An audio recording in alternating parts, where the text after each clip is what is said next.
पाकिस्तान का जन्म और प्रारंभिक दिन। लेखक श्री प्रकाश। चैप्टर 10।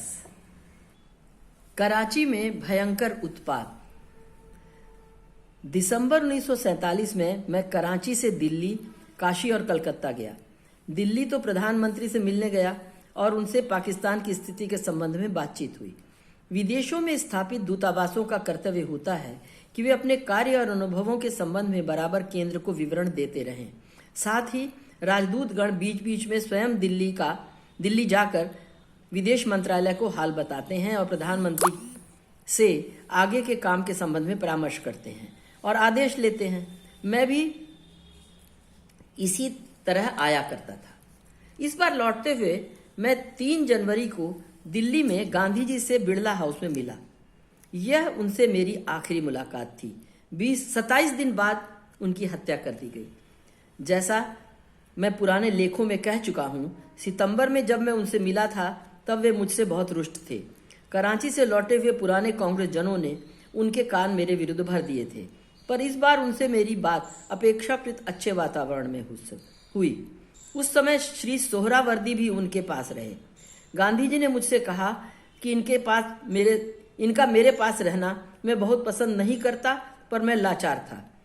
सोहरावर्दी संयुक्त बंगाल के मुख्यमंत्री रह चुके थे। उनके समय हिंदू मुस्लिम दंगे हुए थे।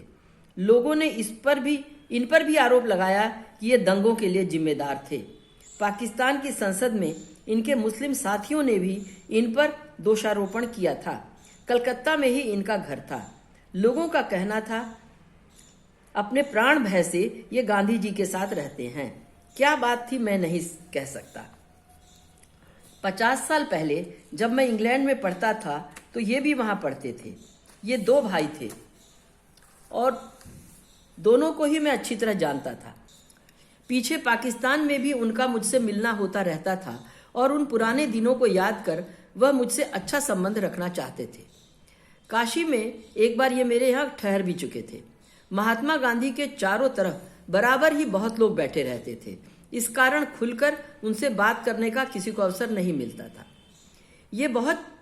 मैं बहुत चाहता था कि उनके मन में जो भी विकार हो मेरे संबंध में उसे दूर करूं, पर मैं उसमें सफल नहीं हुआ। इस संबंध में मैंने उन्हें पत्र भी लिखा था, पर मुझे कोई उत्तर नहीं मिला। संभवतः उनके सचिवगण ने मेरा पत्र उनके पास पहुंचाया नहीं होगा, नहीं तो वे उत्तर अवश्य देते। शायद ही मैंने कोई ऐसा पत्र उन्हें लिखा हो जिसका उत्तर मुझे न मिला हो, पर इसका नहीं मिला। मैं अपनी सफाई नहीं दे सका, इसका मुझे दुख हुआ। एक दिन दिल्ली में और ठहरकर और मित्रों से मिलकर मैं 5 जनवरी 1948 को कराची लौटा। भारत के भ्रमण में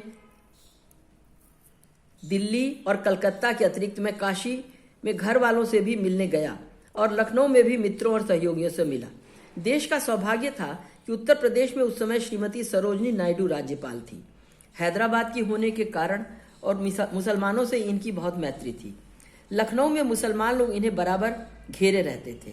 उस समय के वातावरण में इनके प्रभाव के कारण मुसलमानों की रक्षा हुई, नहीं तो जो स्थिति उस समय थी वो बहुत संकट आ सकता था।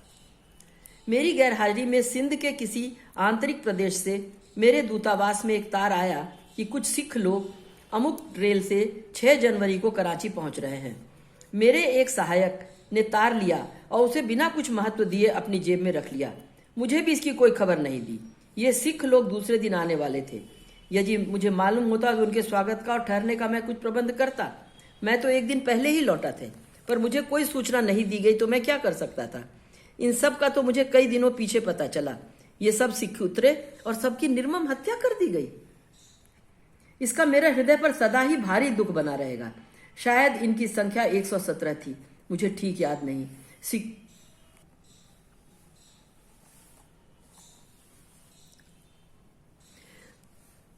सिखों और मुसलमानों में उस समय विशेष रूप से बैर था। वे एक दूसरे को देख नहीं सकते थे। पूर्वी और पश्चिमी पंजाब में एक दूसरे के ऊपर भयंकर आक्रमण कर रहे थे। निर्मम हत्याएं हो रही थी। बड़ी लूटमार मची थी। दाढ़ी और साफा आदि से सिख तो फौरन ही पहचान लिए जाते हैं। कराची में पूर्वी पंजाब के बहुत से मुसलमान आए थे। उनके हृदयों में वहां की स्थिति की बहुत चोट थी। सिखों को ये बर्दाश्त नहीं कर सकते थे। ये सिख जो कराची आए वो बिल्कुल ही असहाय अवस्था में वहां पहुंचे थे, क्योंकि हमारे दूतावास की तरफ से उनके लिए कोई प्रबंध नहीं था। वे सब मारे गए और कराची में इतना भयंकर जोश फैला कि हिंदुओं के कितने ही मकान लूट लिए गए। संभवतः 1 करोड़ की हिंदुओं की संपत्ति उन दिन नष्ट भ्रष्ट कर गई। वे अपने मकानों से निकाल दिए गए। ये सब तीसरे पहर की घटना है। भयंकर आतंक फैला। मेरे दूतावास में सैकड़ों नर नारियों ने आकर आश्रय लिया। पाकिस्तान के उच्च अधिकारिणीकर मुझसे मिलने आए। वहां के गृह विभाग के बड़े अफसर जनाब आगा शाही ने मुझसे कहा कि आपके व्यक्तिगत लिहाज में उत्पात बंद हुआ, नहीं तो मालूम नहीं क्या हो जाता। मैं नहीं कह सकता किस कारण उन्होंने ऐसा कहा। मैं तो इससे संतोष नहीं कर सकता था कि मेरे पर व्यक्तिगत रूप से कृपा कर उन लोगों ने अधिक अनर्थ नहीं किया। वहां के बड़े बड़े अफसर अवश्य विह्वल थे। सौभाग्यवश मेरे मित्र का मकान जहां मैं ठहरा था नहीं लूटा गया। यद्यपि इधर उधर के मकान लूटे। इस घटना के बाद वहां पर पुलिस गार्ड को रक्षा के लिए रखा गया।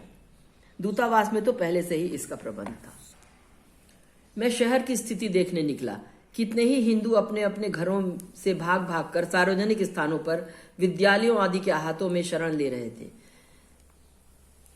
वहां के प्रधान सेनापति जनरल अकबर खां, जिन्हें मैं पहले से जानता था और जो हमारे विशिष्ट कांग्रेस जन और सहयोगी अलीगढ़ के ख्वाजा अब्दुल मजीद के रिश्तेदार थे, मेरे साथ हो लिए। वे बहुत दुखी थे। उनकी कितने ही हिंदुओं से निज की मैत्री थी। नगर की रक्षा के लिए सेना आ गई थी। मेरे सामने जनरल साहब ने अपने सिपाहियों को हुक्म दिया कि यदि गोली चलाने की आवश्यकता हो तो ऐसे गोली मारो कि मृत्यु हो जाए, यानी shoot to kill. Shri Ramakrishna Ashram में भी मैं पहुंचा। इस संस्था को मैं वर्षों से जानता था। कराची में अपनी पहली यात्राओं में भी मैं यहां आया था। जब मैं उच्चायुक्त होकर आया तब तो मैं प्रति सप्ताह ही वहां जाया करता था। विद्वान स्वामी रंगनाथानंद इसके मुखिया थे। वो बड़े ही लोकप्रिय प्रचारक रहे हैं। इनका भाषण सुनने के लिए बहुत से लोग एकत्रित हुआ करते थे। उस समय वे वहां नहीं थे, भारत में कहीं दौरे पर गए थे। यहाँ के स्वस्वामी लोगों ने हमारे दूतावास में आश्रय लिया। पुस्तकालय से पुस्तकों को निकालकर आतताइयों ने उसमें आग लगा दी। जलती हुई पुस्तक राशि के सबसे ऊपर मैंने अपने पिता डॉक्टर भगवान दास की अंग्रेजी की पुस्तक की एक प्रति देखी, जिसका नाम था essential unity of all religions, यानी सब धर्मों की मौलिक एकता। इस पुस्तक को ऐसी स्थिति में देखकर हंसी आती यदि इतना दुखद प्रकरण नहीं होता। आधुनिक कराची के एक प्रकार से निर्माता और सर्वोच्च लोकप्रिय नागरिक श्री जमशेद मेहता थे। पिताजी से उनकी बड़ी मैत्री थी। थियोसॉफिकल सोसाइटी के निकट संपर्क रखने के कारण वे मुझसे बहुत प्रेम रखते थे और उन दुर्दिनों में मेरी और मेरे कार्यों में हर तरह की सहायता करते थे। वे सबके ही मित्र थे। गांधी जी भी इनका बड़ा आदर करते थे। कराची के सब लोग इन्हें जानते थे। पर जिस नगर को उन्होंने बनाया उसी में वे पाकिस्तान की स्थापना के बाद अपरिचित हो गए। जहां सब लोग उनको इतना मानते थे वहां वे अनजान हो गए। भग्न हृदय होकर थोड़े दिन बाद वे संसार से चले ही गए। शाम को वो भी घूमते फिरते मेरे पास पहुंचे। 300-400 नर नारी हमारे दूतावास के थोड़े से कमरों और कोठरियों में शरणार्थी होकर आ गए थे। इनके भोजन की समस्या उठी।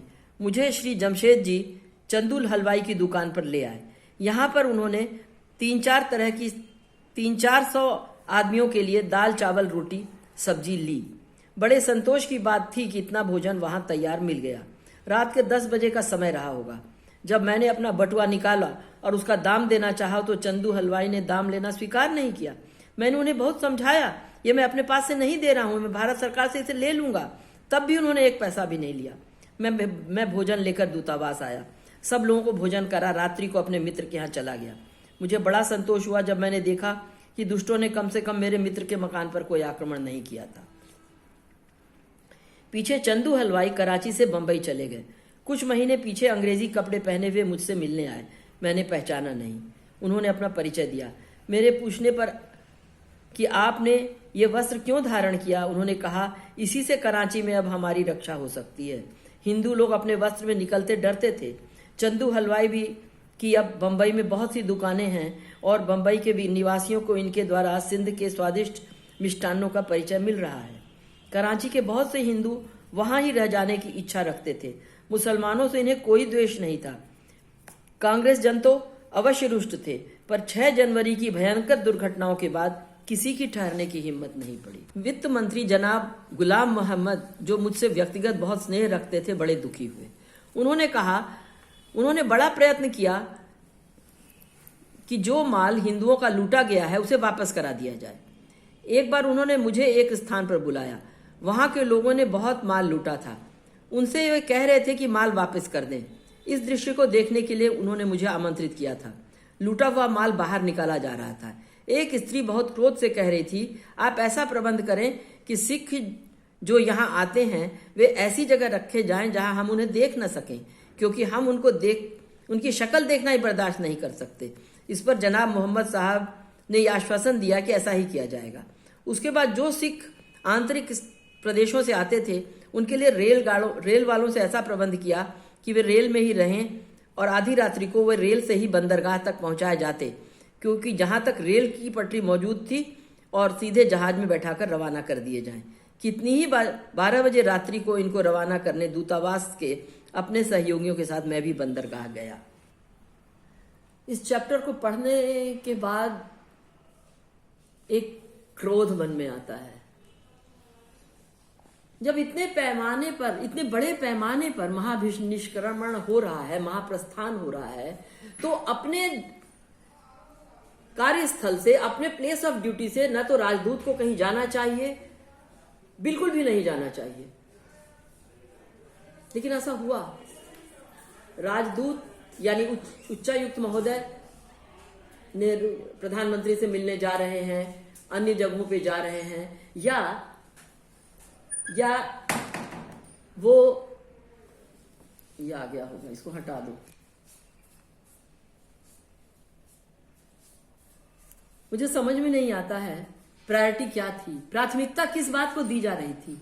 और उन महोदय के खिलाफ कोई कार्यवाही नहीं की जिन्होंने उन सिखों के आगमन की सूचना वाले तार को अपनी जेब में रख लिया। वो कौन थे? ये कौन थे जो इन हत्याओं के जिम्मेदार थे? और सवाल ये है कि जब कुछ लोग आ रहे हैं यहां और इस भीषण समय में, तो वहां की सरकार, वहां का पुलिस विभाग, वो सब गायब थे। उनकी हत्याएं हो रही हैं, वो गायब थे। बातें की जा रही हैं, हाँ मेरे मित्र हिंदू थे, हाँ मेरे मित्र मुस्लिम थे। इन बातों का क्या महत्व रह गया है, जबकि वास्तविक धरातल पर भयानक रूप से मार काट और बलात्कार और हत्याएं हो रही हैं। मुझे लगता है, और ये शायद हमेशा से रहा है, कि आम आदमी की पीड़ा बहुत थोड़ी ही उच्च अधिकारियों को दिखाई देती है। बहुत कम लोग उससे जुड़ पाते हैं। जो कुछ भी जुड़ते हैं वो काफी सतही होता है। ये जो पूरा विवरण है, ये विवरण हमें बार बार ये बताता है कि प्राथमिकताएं तय करिए, हमारे हुक्मरानों, अपनी प्राथमिकताएं तय कीजिए। नमस्कार।